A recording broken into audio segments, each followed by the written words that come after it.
সবাইকে battle in take চ্যানেলে স্বাগতম।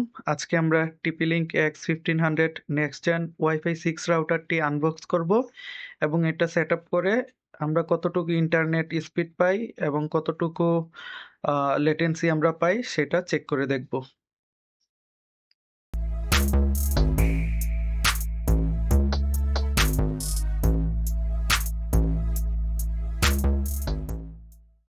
প্রথমেই আমরা জেনে নিই TP-Link Archer X15 X1500 WiFi 6 রাউটারের ডিটেলসগুলো। তো এখানে ওয়াইফাই 6 টেকনোলজি রয়েছে, next gen 1.5 Gbps speeds support করে, কানেক্ট মোর ডিভাইস, অনেকগুলো ডিভাইস একসাথে কানেক্ট করতে পারবো, more reliable coverage, increase battery life, easy setup এবং ব্যাকওয়ার্ড কম্প্যাটিবিলিটি। আমরা যদি ইমেজগুলো দেখি, এটা হলো ফ্রন্ট এন্ড, এটাও ফ্রন্ট এন্ড এবং পিছে দেখতে ঠিক এরকম লাগবে। একটি পাওয়ার পোর্ট থাকবে, একটি ওয়ান পোর্ট এবং 4টি ল্যান পোর্ট এবং রিসেট অপশন এবং WPS বা ওয়াইফাই চেঞ্জ করার অপশন, একটি বাটন। আমরা যদি একটু নিচে যাই, এখানে TP-Link এর সম্পূর্ণ ডিটেলসগুলো দেখতে পারবেন, যেটা upgrade to WiFi 6 gigabit ports. এখানে প্রত্যেকটি ল্যান পোর্টে 1000 মেগাবিট পার সেকেন্ড সাপোর্ট করবে, 1201 MBPS প্লাস 300 MBPS। এখানে 1201 MBPS আপনার ওয়াইফাই 6 অথবা ওয়াইফাই 5 5 গিগাহার্জে সাপোর্ট পাবেন এবং 2.4 গিগাহার্জে 300 MBPS পর্যন্ত সাপোর্ট পাবেন। এখানে WPA3 সিকিউরিটি রয়েছে। আর এখানে আপনার যা যা দরকার সবই এখানে দেখে নিতে পারবেন এবং এই TP-Link রাউটারটি আপনার TP-Link এর যে অ্যাপসটি রয়েছে, থিয়েটার অ্যাপ, এটার মাধ্যমে খুব সহজেই কন্ট্রোল করতে পারবেন। বাংলাদেশ মার্কেট প্রাইসে TP-Link Archer X1500 dual band gigabyte WiFi রাউটারের প্রাইসটি কত আমরা জেনে নিব। স্টারটেকে এটার প্রাইস দেওয়া রয়েছে 3980 টাকা, রেগুলার প্রাইস 4290 টাকা এবং এই স্টারটেকেও আপনারা এই রাউটারের ডিটেলসগুলো আপনারা দেখে নিতে পারবেন, সবকিছুই রয়েছে এখানে সুন্দরভাবে। আমি এটার পারচেস লিংক ভিডিও ডিসক্রিপশনে দিয়ে দিব, আপনারা এখান থেকে গিয়ে পারচেস করতে পারবেন অথবা এটা TP-Link এর মেইন ওয়েবসাইট থেকে আপনার এই রাউটার সম্পর্কে আরো ডিটেলসে জেনে নিতে পারবেন, এখানে সবকিছু দেওয়া রয়েছে। তো আনবক্সিং শুরু করে দিলাম। প্রথমেই বক্সের প্যাকেটিংটা আমি কেটে নিচ্ছি।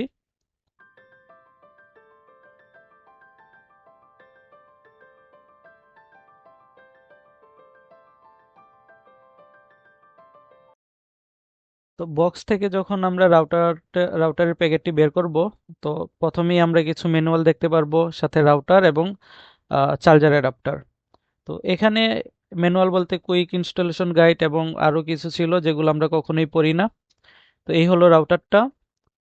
তো রাউটারের 4টা অ্যান্টেনা আছে and এখন আমি রাউটারের প্যাকেটিংটা ছিঁড়ে নিব। প্যাকেটিংটা অনেক শক্তপোক্তভাবেই তারা দিয়েছে।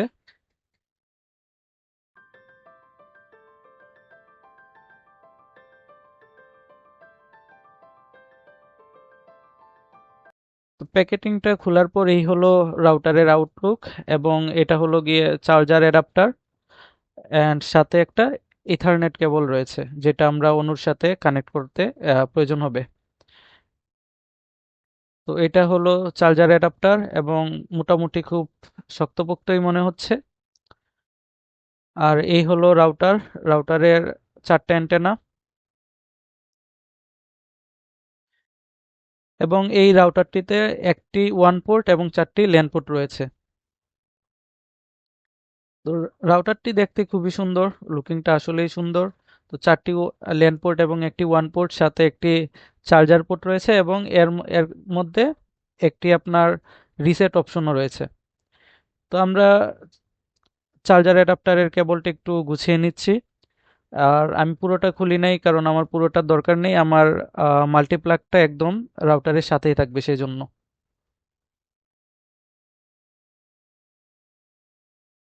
তো এইখানে আমি পোর্টে চার্জার পয়েন্টটা লাগিয়ে নিলাম এবং ইথারনেট কেবলটাও আমরা ওয়ান পোর্টে লাগিয়ে নিব।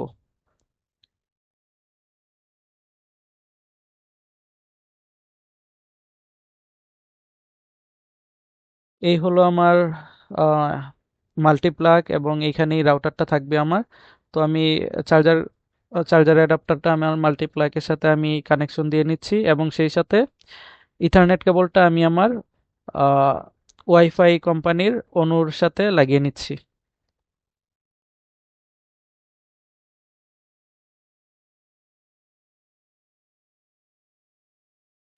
তো এরপরে এখন আমি সবকিছু একটু স্পিড আপ করব। আমি ভিডিওটা একটু 5x করে দিব, কারণ এখন আমি এগুলো সেট আপ করবো এবং সেট আপ শেষে আমি আপনাদের সাথে পরবর্তীতে স্পিড টেস্ট করব।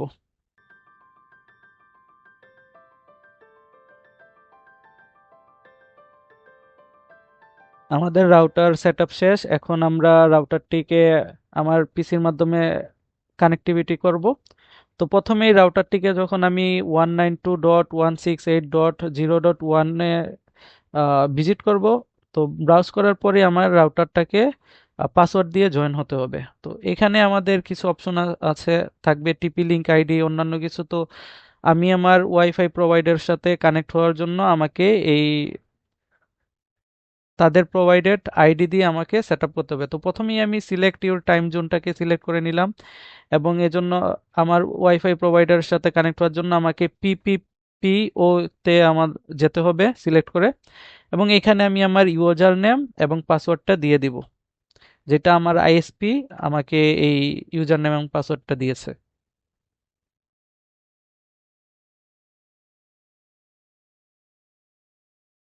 তো আমি দিয়ে দিলাম এবং নেক্সটে ক্লিক করব। এরপরে এখানে স্মার্ট কানেক্ট এবং ওয়্যারলেস রেডিও অপশন আছে, আমি এটা বাই ডিফল্ট এভাবেই দিয়ে দিলাম। আমি চাইলে নেটওয়ার্ক নেমটাও চেঞ্জ করে দিতে পারি। তো আমি আমার নেটওয়ার্ক নেমটা দিয়ে দিলাম এবং এখানে একটা পাসওয়ার্ড দিয়ে দিলাম 12345678, যেটা আমি পরবর্তীতে চেঞ্জ করব। সো এখন সে এই রাউটারটি কানেকশন টেস্ট করছে। কানেকশনটা যদি সাকসেসফুলি সে পায়, তাহলে আমার রাউটারটি সেট আপ হয়ে যাবে। আমার রাউটারটি সেট আপ হয়ে গেছে।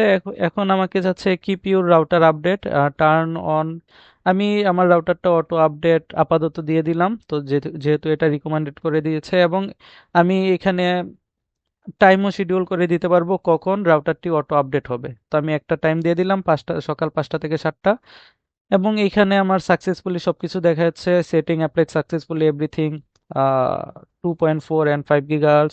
তো আমি নেক্সটে ক্লিক করলাম। ওয়ান মোর থিং, এটা আহ, এটার মাধ্যমে আমি অ্যাপসে লগ ইন করে আমি অ্যাপসের মাধ্যমে টিপি লিঙ্কের অ্যাপসের মাধ্যমে আমি ম্যানেজ করতে পারবো। তো আপাতত আমি এটা চাচ্ছি না, স্কিপ করে নিলাম। সো আমার সবকিছু অল সেট হয়ে গেল। আমি অল সেটে ক্লিক করলাম, অ্যান্ড আমার ইন্টারনেট অলরেডি কানেক্টেড, আমার রাউটার অলরেডি সাকসেসফুলি এনেবল হয়ে গেছে, চালু হয়ে গেছে। তো এখানে আমার ফার্মওয়্যার আপডেট চাচ্ছিল, তো আমি এটাকে স্কিপ করে দিলাম। আমার এখন ফার্মওয়্যার আপডেট করার দরকার নেই, আমি পরবর্তীতে দিব। তো এখন আমি আমার স্পিড টেস্ট করতে যাচ্ছি। তো আমার আইএসপি থেকে আমি 50 Mbps, I mean 50 megabits per second speed পাই। তো আমি এখন দেখব যে আমার রাউটার থেকে আমি কতটুকু ডাউনলোড স্পিড, আপলোড স্পিড এবং আমি পিং কতটুকু পাই, কতটুকু লেটেন্সি, সেটা আমি টেস্ট করব। তো এই জন্য আমি ভিজিট করেছি proof.obs.net। এটা সবসময় ভালো এবং সবসময় অ্যাকুরেট স্পিড দেয় আমার জন্য। আমি সবসময় এটা ফলো করি। তো এখানে আমার ডাউনলোড স্পিড 48, 49, 50 হাফ ডাউন করছে, যেটা অবভিয়াসলি খুবই ভালো আমার জন্য। আপলোড স্পিডও আমার 47, 48, 50 এভারেজ দিচ্ছে, যেটা download speed average 49.18 megabit per second দিয়েছে, এবং আপলোডও এইরকমই দিবে আশা করি। হ্যাঁ, আপলোড 44.50 মেগাবিট পার সেকেন্ড দিয়েছে, এবং আমার লেটেন্সিও ভালো দেখাচ্ছে। এভারেজ লেটেন্সি 56.94, এটা খুবই ভালো আমার জন্য। এখন আমি স্পিড টেস্টেও গিয়ে চেক করব এবং গুগল ফাইবার স্পিড টেস্টও চেক করব। তো প্রথমে আমি ফাস্ট ডট কমটা এখন চেক করব, দেখি কতটুকু এমবি স্পিড দেখাচ্ছে। তো ফাস্ট ডট কমে আমাকে এভারেজ 45 Mbps স্পিড দেখাচ্ছে, এবং আমি যদি গুগল ফাইবার স্পিড টেস্ট করি, তো এইখানে আমি আমার স্পিড টেস্ট চেক করতেছি। তো আমার আইএসপি প্রোভাইডার হলো লিঙ্ক 3, এবং যেটা এখানে দেখাচ্ছে ব্রাহ্মণবাড়িয়া।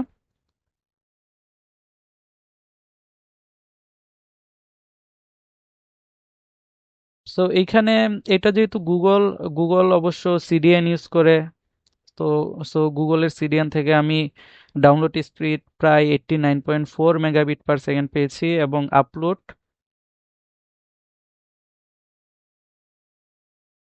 প্রায় 82.7 মেগাবিট পার সেকেন্ড আমি পেয়েছি, তো যেটা আসলে খুবই ভালো। আমি 7 বছর ধরে একটি পুরনো রাউটার ইউজ করছিলাম এবং ওইটা দিয়ে আমি খুবই আহ, ঝামেলায় ছিলাম, যেটা 2.4 GHz ওয়াইফাই 4 এর রাউটার ছিল। এখন আমি পিং টেস্ট করব, দেখি আমার এই রাউটারটা কতটুকু পিং দিতে পারে।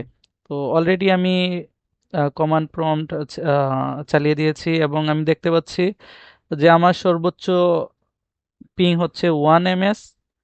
সো একবার 6 নাম্বার বা 7 নাম্বার এটা 6 ms ছিল একবারের জন্য, বাট বাদ বাকি যতগুলো পিং দিচ্ছে সবই আমার 1 ms এর নিচে। এই ছিল টিপি লিঙ্ক X1500 ওয়াইফাই 6 রাউটারের রিভিউ। এরকম টেক রিভিউ যদি আপনারা প্রতিনিয়ত পেতে চান, বেটেল ইন টেক চ্যানেলটিকে সাবস্ক্রাইব করে রাখুন এবং যদি ভিডিওটি ভালো লাগে লাইক এবং কমেন্ট করার অনুরোধ রইল। ধন্যবাদ সকলকে।